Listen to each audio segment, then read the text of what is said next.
The Apple Watch Ultra was called a beast when it was released 3 years ago. But how's it doing in 2025? Is it still worth buying, or has time finally caught up to it? By the end of this video, you'll know if you should get the Ultra 3 or save some money and get the Ultra 1. When buying an older device, there's a few things to keep in consideration. One is, how is the battery holding up? 2 is just the physical appearance of the device. And 3, what features am I missing out on with going with an older one over something like the newest model? So first off, let's go ahead and take a look at how this device has held up after 3 years. So I didn't want to make this video without mentioning that this thing has outlasted every other Apple product that I've owned, other than my MacBook Pro, HomePods, and Apple TVs, those things that you don't really upgrade that often. So let's go ahead and just take a look at how this device has held up. Now, this is also the original band that I got with the device when I bought it 3 years ago, but you'll probably notice right away at the top, if I get the light just right, there are some markings around here. Now, I will even say that probably within the first week or so of owning this device, I scratched the top here. Now, that original scratch, I don't actually see anymore. This one right here and this bigger one over here are newer. I'm not exactly sure when that happened, but this edge I did scratch pretty early on, and I don't even notice that one anymore. Maybe because all of it's scratched now. So you can see this, how it looks a little lighter around the edge here, and that's partially probably the light, but you can see a few little markings around there as well. With the Ultra, I feel like that's going to be the weakest point, is this edge piece. But overall, if we just take a look at the sides of it, everything has held up really, really well. I'm very impressed with just how well the Ultra 3 has done. This device is definitely meant for people that are outdoor and go crazy. This device was definitely designed to be more rugged, and it has proven itself to be so. Because just looking at the sides, you don't really see many scratches. It has done really well over the last 3 years. I also want to mention that the crown still scrolls really well, and the buttons are still nice and clicky. So everything seems to still be working. We'll go ahead and take the band off right here and look at the underneath, and everything looks great there as well.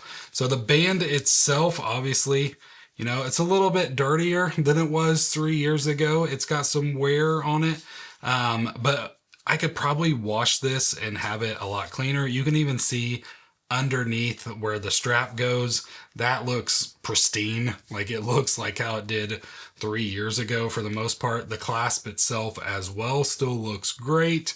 The big trick on these was to make sure you got a large enough band so that when you opened it, your watch wasn't hitting, because people noticed that this could scratch the watch pretty quickly. So keep that in mind. If you're looking at the Alpine Loops, get a big enough band for your wrist, so when you put it on over top of your wrist, this doesn't have to go all the way down to the watch. The band itself has held up really well, and I've been very impressed. This has been one of my favorite bands on the Ultra, so it has definitely gotten a lot of wear over the last 3 years. I just love the orange look and how well it goes with that orange action button on the side and the orange ring around the crown. But I'm sure you're wondering, what features will I be missing out on if I go with the Ultra 1 over the Ultra 3? And there are a few. So first off, we're just going to take a look at the Ultra 3 here. We do have that tap feature. That is an Ultra 2 and Ultra 3 only feature. And along with the wrist flick to dismiss, that is also not on the original watch. But we're going to put these watches side by side to talk about everything else. Now, the great thing about Apple is the watch faces. We get new watch faces every single year. This is one of the new ones right here, but you will notice you can actually get this even on the original. So if I go all the way over here, we have the exact same watch face for both. So Apple's really good at making sure, for the most part, as long as it's doable, they're good at making the watch face work on multiple watches. But we can also go to, let me just get to, this watch face is a good one to show off the screen. So you can notice right here, there's less bezel on the watch face than on the original. So the new watch face does have a slightly larger screen. You can see it's very minimal. Day to day, you're not going to notice this, but it is nice to have as large of a screen as possible. So there's a little bit less of a bezel on the new one versus the old one. Now, also the brightness level is different. I believe the old one could get up to 2000 nits of brightness, where the new one can go all the way up to 3000. So if you're in the bright sun, it might be just a tad easier to see your time or whatever you're looking at on the new Apple Watches versus the old Apple Watches. Now, another feature with the screen as well is the second hand. It has that refresh rate that's better than the old one. So if I go back to this one on both, you can still see the second hand get updated. You're not going to get this feature on the new watches. As soon as you get it to that mode to where it's just always on, the second hand is just going to be completely gone. So now you can see on this one, the second hand does not update. Now this is a very small feature and something that a lot of people probably don't care about, but Apple did enable the second hand on more watch faces than before. With last year, it was only on the Series 10 and we only got about 3 or 4 watch faces that actually supported it. Now Apple had added support to some of their old ones, not all of them. And now we have probably over 10 or so, somewhere around that range that actually supports it. And this new watch face through the Ultra is one of those faces. Now, an upgraded feature from the Ultra 1 to the Ultra 3 and Ultra 2 is the speakers themselves. The Ultra 2 and 3, you can actually play music directly on the speakers on the Apple Watch, where with the Ultra 1, if I go to try to play something, it's going to connect and tell me to play it on a different device. So it gives me all different HomePods and my iPhone to choose from, where on the Ultra 3, I can actually just play it directly. And it just automatically plays. Everything works great. It's this little feature. I still don't know. I know there's a lot of you out there that really like this feature. You like to listen to podcasts or something like that while you're working around the house or whatever it is that you're doing. I've never used this feature myself other than to demo it. So it's not that big of a feature, but it's still, if you're one of those people, you know who you are, you could see a real use case for this. Now, along with the speaker, you will get sleep apnea detection on the new watch and also the hypertension tracking on the new watch as well.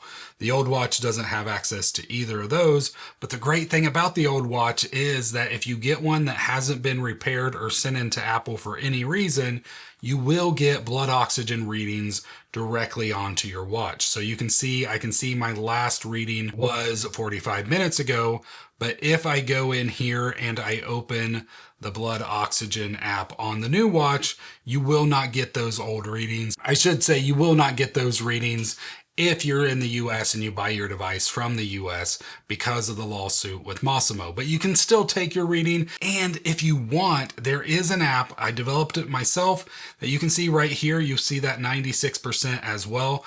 That will actually show you all your readings directly on your wrist. So you can get them back with this app. It just costs 99 cents, and I have a whole video about it and how I created it in the link below. Another thing that came out recently that's not on the new ones, and this just came out with watchOS 26, has to do with the sound. So this is another speaker upgrade.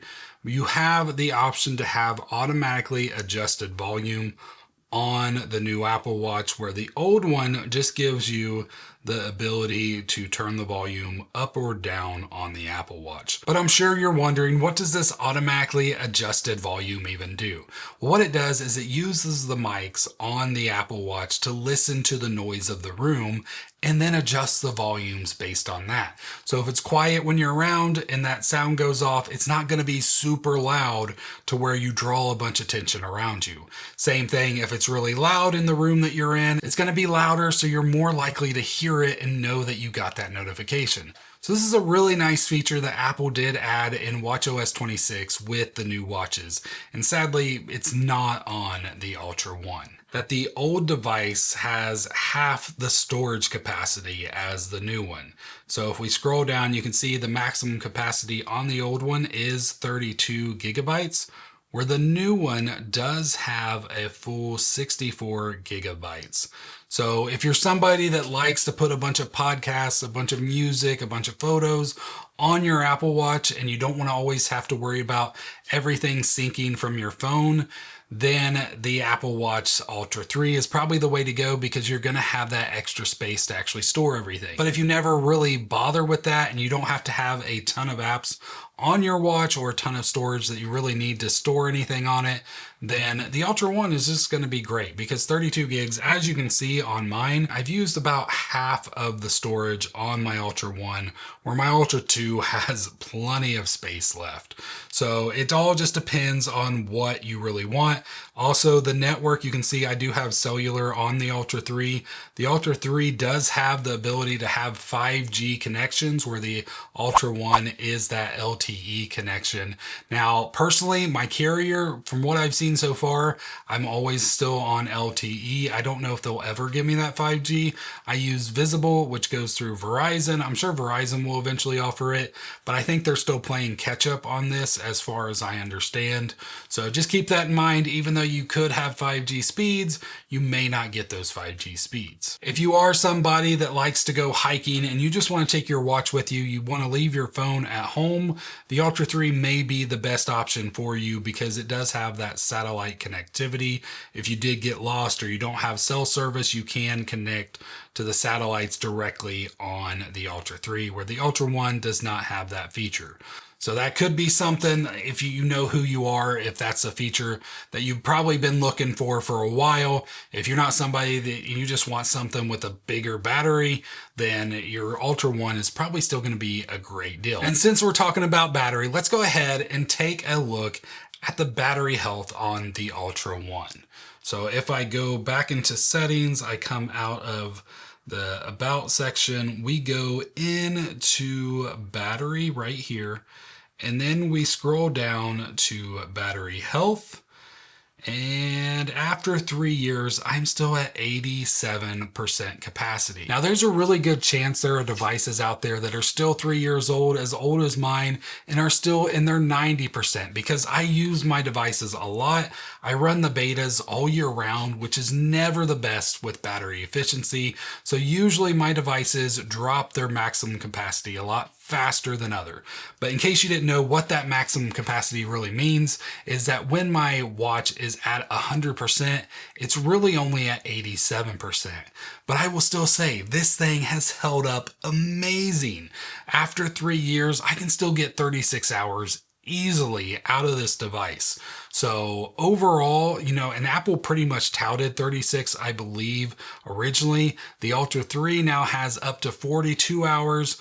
And then 72 hours if you go into the low power mode, I guess.